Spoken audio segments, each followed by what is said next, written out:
Hello everyone. इस particular video में मैं आपके साथ डिस्कस करूंगा टाइम स्पीड एंड डिस्टेंस का एक क्वेश्चन, जैसा कि usually various MBA entrance exams या बैंक एग्जाम्स में आते हैं। इस क्वेश्चन में हमें क्या गिवन है, अ ट्रेन ओवरटेक की बात करते हैं। इसका मतलब यूजुअली क्या होता है कि वो सेम डायरेक्शन में ट्रेवल कर रहे हैं। A train overtakes two persons who are walking in the, यहाँ पर लिखा हुआ भी है who are walking in the same direction, या स्पेसिफिक इन्होंने मेंशन भी कर दिया है। A train overtakes two persons who are walking in the same direction in which the train is going. Train एक पर्टिकुलर डायरेक्शन में जा रही है और दो पर्सन भी जा रहे हैं सेम डायरेक्शन में ट्रेन की, और वो ट्रेन दोनों पर्सन्स को ओवरटेक करती है। पर्सन्स की स्पीड क्या दे रखी है, at the rate of 2 kilometre per hour and 4 kilometre per hour. First person की स्पीड आपको गिवन है 2 किलोमीटर, सॉरी ये हमें गिवन है 2 किलोमीटर पर आवर, ठीक है। और उसके बाद सेकंड पर्सन की स्पीड हमें गिवन है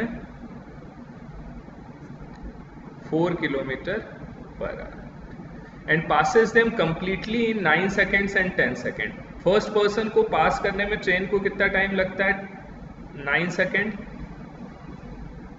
ठीक है। और सेकंड पर्सन को क्रॉस करने में, ओवरटेक करने में टाइम लगता है उसको 10 second. The length of the train in metres हमें फाइंड आउट करना है, ठीक है।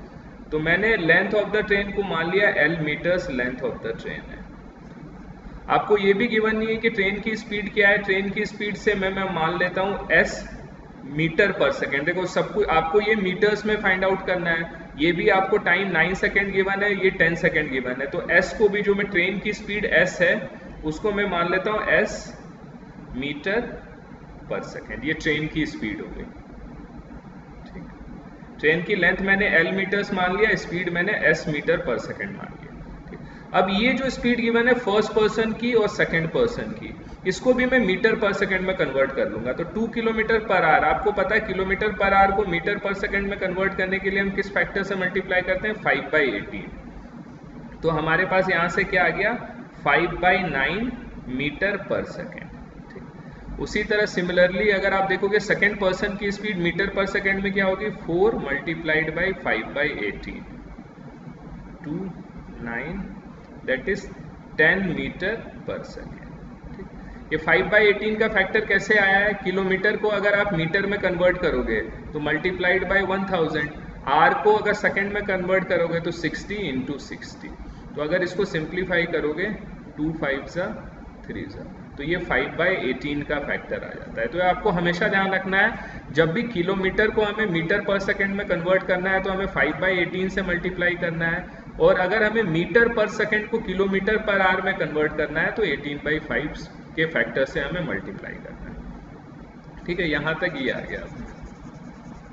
अब आपको ये पता है, अब यहाँ पर हम रिलेशन बना सकते हैं। हमारे पास दो वेरिएबल है, एक L है और एक S है। तो सॉल्व करने के लिए हमें दो इक्वेशंस फ्रेम करनी पड़ेगी। फर्स्ट इक्वेशन इस फर्स्ट कंडीशन से आ जाएगी, सेकंड इक्वेशन इस सेकंड कंडीशन से आ जाएगी।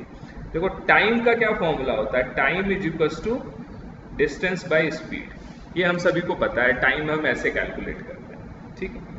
अगर ये फॉर्मूला हम तब अप्लाई करते हैं जब एक पर्सन किसी स्टेशनरी चीज को क्रॉस कर रहा हो या कुछ किसी एक पर्टिकुलर डिस्टेंस को कवर कर रहा हो। लेकिन यहां पर अगर किसी पर्सन को, अगर किसी ऐसे पर्सन को, एक किसी भी ऑब्जेक्ट को, से ट्रेन को किसी एक ऐसे पर्सन को या किसी दूसरे ट्रेन को क्रॉस करना है जो दूसरा ऑब्जेक्ट या पर्सन भी मूविंग हो, तो यहाँ पर फॉर्मूले में से थोड़ा सा चेंज आ जाता है। Time is equal to distance upon speed के जगह हो जाता है रिलेटिव स्पीड।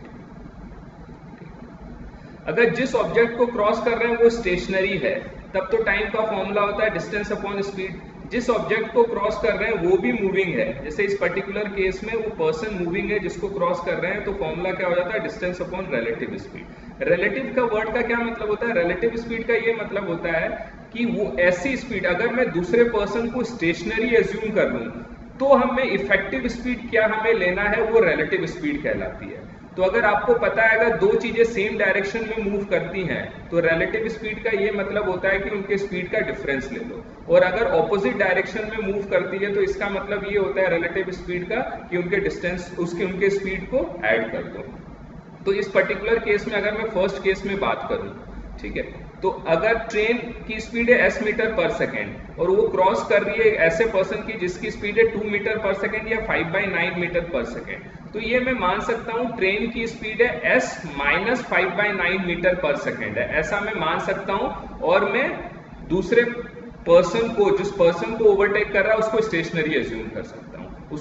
ये रिलेटिव का ये मतलब होता है। अगर दूसरे केस में मैं देखूं तो दूसरे केस में ये मैं मान सकता हूं कि आपको ये गिवन है 10/9 है यहाँ पे, ठीक।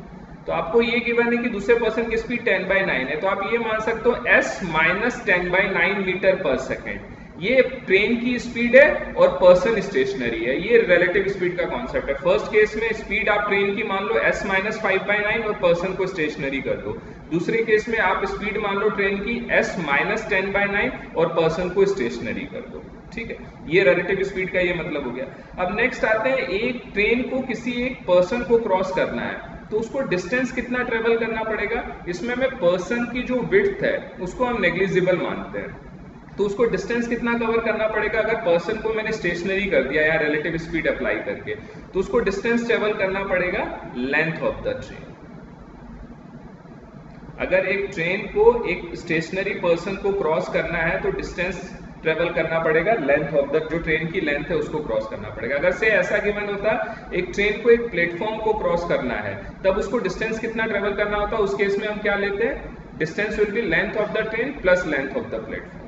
तो अब देखो मैं यहाँ से दो इक्वेशन फ्रेम कर सकते हैं। यहाँ s की जगह देखो मैं x ले लेता हूँ, s और 5 क्या है, थोड़ा कंफ्यूजन ना हो जाए, यहाँ x मीटर पर सेकंड लेंगे, ठीक।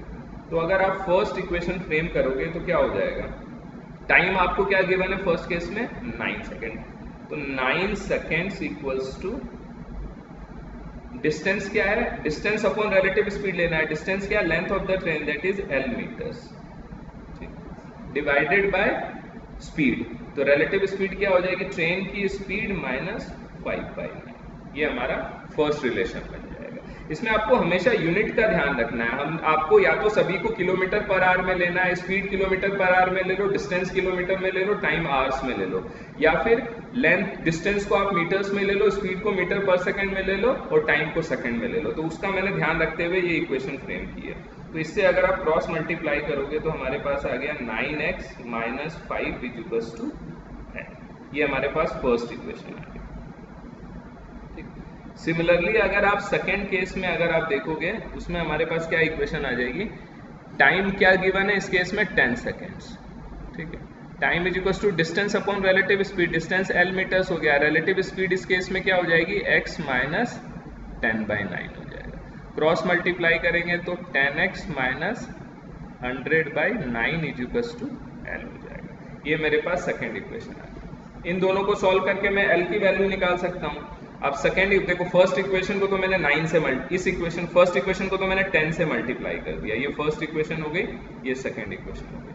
फर्स्ट इक्वेशन मैंने x को एलिमिनेट करना है तो इसके x के कोफिशिएंट को बराबर करूंगा, तो फर्स्ट इक्वेशन को मैंने 10 से मल्टीप्लाई किया और सेकंड इक्वेशन को 9 से मल्टीप्लाई किया। तो फर्स्ट इक्वेशन को 10 से मल्टीप्लाई करोगे तो मेरे पास आ गया 90x minus 50 is equals to 10l। Second equation को मैंने 9 से मल्टीप्लाई किया तो 90x minus 100 is equals to 9l। First में से सेकंड को सब्ट्रैक्ट कर दो, माइनस प्लस, तो 100 minus 50, 50 is equals to l। तो हमारे पास क्या आ गया, l की वैल्यू 50 मीटर्स आ गई। तो लेंथ ऑफ द ट्रेन क्या हो जाएगा, 50 मीटर्स, थर्ड ऑप्शन हो जाएगा। तो ये एक बहुत कॉमन क्वेश्चन है टाइम स्पीड एंड डिस्टेंस का। इसमें देखो, इसमें से दो कॉन्सेप्ट ही यूज हुआ है। एक तो आपको ये पता होना चाहिए कि यूनिट का हमें बिल्कुल ध्यान रखना है। अगर लेंथ, इसमें दो तरीके से हम यूनिट ले सकते हैं, या तो मीटर, आपने लेंथ मीटर में ले लो, टाइम सेकंड में ले लो, स्पीड मीटर पर सेकंड में ले लो, सभी की जितने भी हम वेरिएबल्स यूज करेंगे। या दूसरा केस हो सकता है हमें सभी को किलोमीटर पर आवर में लेना, मतलब डिस्टेंस को किलोमीटर में ले लो, टाइम को आवर्स में ले लो, स्पीड को किलोमीटर पर आवर में ले लो। जहां नहीं गिवन है आप उसका कन्वर्जन कर सकते हो, किलोमीटर पर आवर को मीटर पर सेकंड में कन्वर्ट करना, 5/18 से मल्टीप्लाई कर दो, मीटर पर सेकंड को किलोमीटर पर आवर में कन्वर्ट करना है तो 18/5 से मल्टीप्लाई कर दो। उसके बाद नेक्स्ट कॉन्सेप्ट आता है टाइम। क्या होता है, time is distance upon speed, ये टाइम होता है। ये हम फॉर्मूला तब अप्लाई करते हैं जब एक ऑब्जेक्ट किसी दूसरे स्टेशनरी ऑब्जेक्ट को क्रॉस करता है, ठीक। लेकिन जब दोनों ऑब्जेक्ट मूव कर रहे हैं, एक ऑब्जेक्ट को दूसरे मूविंग ऑब्जेक्ट को क्रॉस करना है तो फॉर्मूला में स्लाइड चेंज हो जाता है, उसमें क्या हो जाएगा formula, time is equal to distance upon relative speed, ये हो जाता है, स्पीड की जगह रिलेटिव स्पीड आ जाएगा। रिलेटिव स्पीड का ये मतलब होता है सिंपल कि अगर मैं दूसरे ऑब्जेक्ट को स्टेशनरी मान लूं तो फर्स्ट ऑब्जेक्ट की इफेक्टिव स्पीड क्या हो जाएगी, ये मतलब होता है रिलेटिव स्पीड का। तो अगर दो ऑब्जेक्ट सेम डायरेक्शन में मूव कर रहे हैं तो रिलेटिव स्पीड का मतलब हुआ कि जो हायर स्पीड में से लोअर वाली की स्पीड को लेस कर दो तो वो इफेक्टिव स्पीड निकल के आ जाएगी। इस केस में मैं मान सकता हूँ सिर्फ एक ऑब्जेक्ट मूव कर रहा है, दूसरा ऑब्जेक्ट स्टेशनरी है।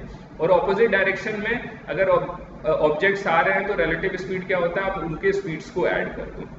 और इस पर्टिकुलर केस में डिस्टेंस हमें क्या लेना है, डिस्टेंस अगर एक ट्रेन को एक पर्सन को क्रॉस करना है तो डिस्टेंस हमें क्या लेना पड़ेगा, लेंथ ऑफ द ट्रेन हो जाएगी, बिकॉज पर्सन की जो विड्थ होती है वो नेग्लिजिबल है in comparison to length of the train. अगर ऐसा गिवन होता है एक पर्सन है, एक ट्रेन है, वो किसी दूसरे मूविंग ट्रेन को क्रॉस कर रही है, तो इस केस में रिलेटिव स्पीड तो वही हो जाता है, हायर की स्पीड, अगर सेम डायरेक्शन की बात करें तो हायर की स्पीड से लोअर की स्पीड को लेस कर दो। लेकिन यहाँ जो हमें डिस्टेंस लेना पड़ता वो दोनों की ट्रेन की लेंथ का सम हो जाता है, सिर्फ यही डिफरेंस है। तो यहाँ पर सिंपली हमने क्या ले लिया, हमने दो इक्वेशन फ्रेम कर दी, दो वेरिएबल थे एल और एक्स, उसके लिए दो इक्वेशन फ्रेम कर दी हमने। फर्स्ट आ गया, आपको फर्स्ट पर्सन को क्रॉस करने में 9 सेकंड लग रहा था, उससे एक इक्वेशन फ्रेम आ गई, दूसरे को क्रॉस करने में 10 सेकंड लग रहा था, उससे एक इक्वेशन आ गई। तो ऊपर डिस्टेंस में तो मैंने लेंथ ऑफ द ट्रेन ले लिया और स्पीड में रिलेटिव स्पीड ले लिया। तो फर्स्ट केस में रिलेटिव स्पीड क्या हो जाएगी, x माइनस 5/9, दूसरे में x माइनस 10/9। उसको सॉल्व करके मेरे पास लेंथ ऑफ द ट्रेन के आगे 50 मीटर्स हमारा थर्ड आंसर हो गया। तो अगर आपको ये वीडियो पसंद आया हो और अगर आप मुझसे अगर जुड़े रहना चाहते हैं, मेरे वीडियो का रेगुलर अपडेट आप चाहते हैं कि मैं जो भी वीडियो अपलोड करूं उसका इंस्टेंट नोटिफिकेशन मिल जाए, तो आप मेरे चैनल को सब्सक्राइब करें। मैं सिमिलर टाइप के वीडियोस जो MBA एंट्रेंस एग्जाम के रेलेवेंट है या बैंक एग्जाम के लिए रेलेवेंट है वो मैं हमेशा पोस्ट करता रहता हूँ regular. Thank you so much for watching.